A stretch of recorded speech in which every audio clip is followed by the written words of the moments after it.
ابن آدم۔ خدا نے آدم علیہ السلام کو زمین پر اترنے، ہل چلانے اور کاشت کر کے زمین کو زرخیز اور آباد کرنے کا حکم دیا۔ آدم علیہ السلام اور حضرت حوا برضا و خوشی کاشت کرتے اور کھاتے۔ کچھ مہینوں کے بعد حضرت حوا حاملہ ہو گئیں اور انہوں نے جڑواں بچوں کو جنم دیا، ایک لڑکا اور ایک لڑکی۔ لڑکے کا نام قابیل اور اس کی جڑواں بہن کا نام لولوا رکھا گیا کہ جو بہت خوبصورت اور معصوم تھی۔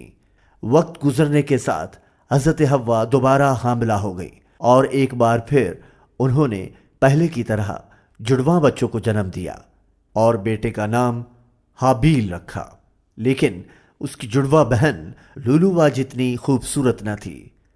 بچے بڑے ہوئے، قابیل کھیتی باڑی کرنے لگا اور حابیل مویشیوں کو چراتا تھا۔ وقت گزرنے کے ساتھ ساتھ دونوں لڑکیاں بھی بڑی ہوئیں اور وہ زیادہ خوبصورت ہوئیں۔ قابیل اور حابیل کی لڑکیوں میں محبت بڑھی۔ حابیل اپنی بہن کی طرف مائل تھا۔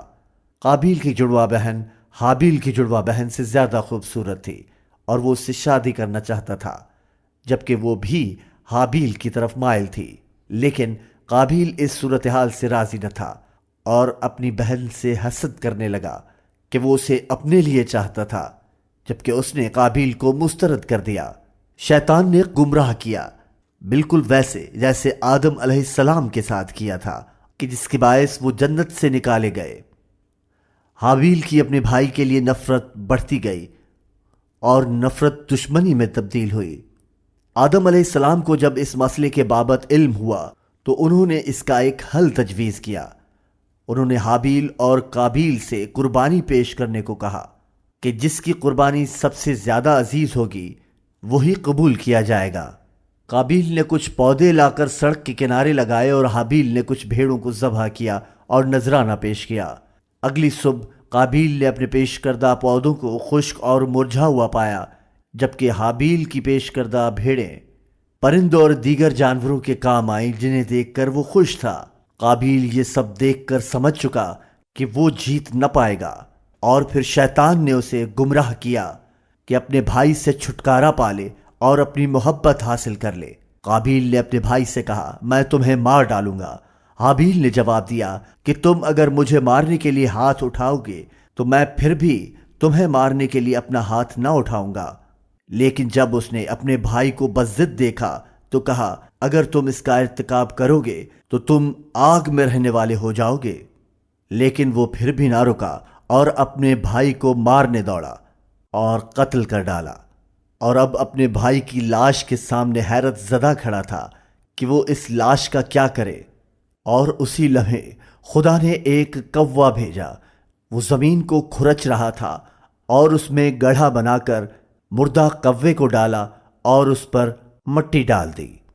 قابیل نے یہ طریقہ بخوبی دیکھا اور کہا، افسوس، کیا میں اس کوے کی طرح بھی نہ بن سکا جو اپنے بھائی کے جسم کو چھپا سکتا تھا۔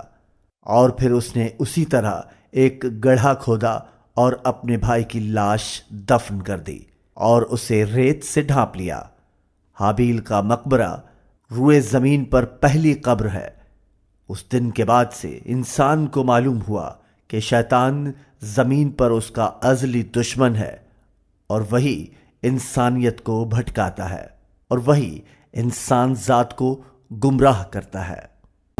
فطوعت له نفسه قتل أخيه فقتله فأصبح من الخاسرين فبعث الله غرابا يبحث في الأرض ليريه كيف يواري سوءة أخيه قال يا ويلتى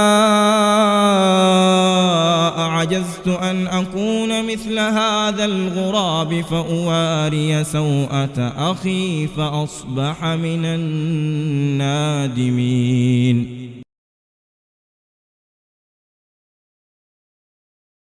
یوسف ایسٹس۔ یوسف ایسٹس 1944 میں ایک عیسائی گھرانے میں پیدا ہوئے جو عیسائیت پر پختہ عقیدہ رکھتے تھے۔ وہ امریکہ کے مڈ ویسٹ میں رہتے تھے اور ان کے والد نے عیسائیت کی خدمت کے لیے خود کو وقف کر رکھا تھا۔ یوسف نے تھیولوجی میں ڈاکٹریٹ کی ڈگری حاصل کی اور عیسائی مذہب میں ہونے والی تحقیقات میں مستعد تھے، اور دیگر مذاہب ہندو، یہودیت اور بدھ مت کی تعلیم حاصل کی۔ یوسف اور ان کے والد ایک ساتھ کاروبار بھی کرتے تھے۔ انہوں نے لاکھوں ڈالرز کمائے، لیکن ذہنی سکون نہ پایا، جو صرف حقیقت کو جاننے اور رہنمائی کے لیے صحیح راستہ تلاش کرنے کے ذریعے ہی مل سکتا ہے۔ ایک روز ان کے والد نے انہیں بتایا کہ ایک مصری شخص ہمارے پاس آئے گا جن کے ساتھ ہم مختلف قسم کے سامان و فروخت کرنے کا کاروبار کر سکتے ہیں، اور ہم اپنی تجارت کو ایک بین الاقوامی برانڈ بننے میں وسعت دے سکتے ہیں جو اس فینکس کی سرزمین تک پھیل جائے گا۔ لیکن آپ کو بتاتا چلوں کہ یہ شخص مسلمان ہے، وہ ایک کاروباری آدمی ہے اور آپ کو اس سے ملنا چاہیے۔ ایسٹس نے کہا، مسلمان؟ ہرگز نہیں، میں اس سے نہیں ملوں گا۔ مگر پھر والد کے بے حد اصرار پر وہ ملنے کے لیے راضی ہوئے، اور جب ملاقات کا دن آیا تو ایسٹس نے اپنی ٹوپی پہنی جس پر یسوع خداوند ہے لکھا تھا، یسوع مسیح خداوند ہے، اور انہوں نے ایک بڑی صلیب زیب تن کی، ہاتھ میں بائبل اٹھائی اور ان سے ملنے کے لیے آئے۔ مصری شخص کے ساتھ بات چیت کے دوران ایسٹس نے اسلام اور مسلمانوں کا مذاق اڑایا، کیونکہ اس سب کے متعلق ایسٹس کے پاس مسخ شدہ امیج تھا۔ مصری شخص یہ سب بڑے تحمل سے سنتا رہا اور ایسٹس کی تشریحات کو جذب کرتا رہا۔ بعد ازاں ایسٹس نے انہیں اپنے گھر آنے کی دعوت دی، جہاں ان کی بیوی اور والد ان کے ساتھ رہتے تھے۔ جس دن مصری ان کے پاس آیا تو ایسٹس نے ایک پادری کو بھی مدعو کیا جو ایک وکیل اور عیسائی عالم تھا۔ اس ملاقات میں مصری مسلمان شخص، ایسٹس، کیتھولک پادری، ایسٹس کے والد اور ایسٹس کی اہلیہ موجود تھی۔ دوران گفتگو ان سب کے پاس انجیل کی مختلف کتب تھیں، اور وہ عیسائی نظریے میں اختلافات کے بارے میں تبادلہ خیال کر رہے تھے۔ مباحثے کے دوران وہ ایک دوسرے کی کتاب کو غلط ثابت کرنے کے لیے الزامات لگا رہے تھے اور ان میں بے شمار غلطیوں کی نشاندہی کرتے رہے۔ مصری مسلمان شخص خاموشی سے اس کا مشاہدہ کر رہا تھا اور ان کی اختلافات پر حیرت زدہ تھا۔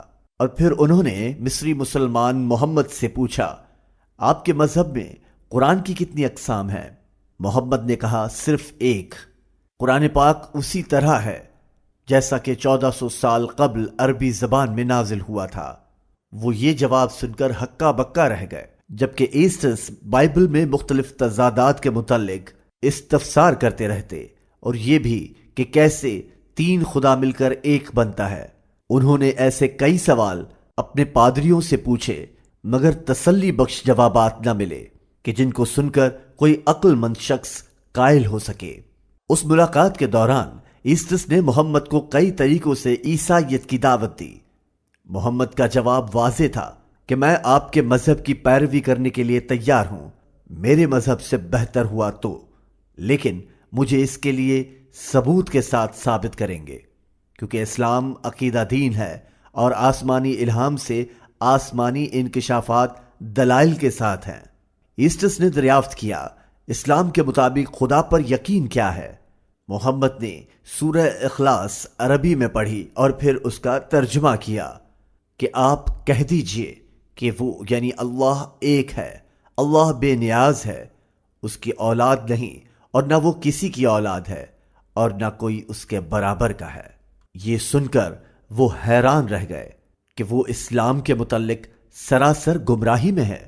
لہذا ایسٹس نے اسلام کی حقیقت جاننے کے لیے تحقیق شروع کی، اور یہ تحقیق 3 ماہ تک جاری رہی۔ ایک روز کیتھولک پادری نے محمد سے فرمائش کی کہ وہ اپنے ساتھ انہیں مسجد لے کے جائیں۔ محمد انہیں 2 مرتبہ اسلامک سینٹرز میں لے گئے۔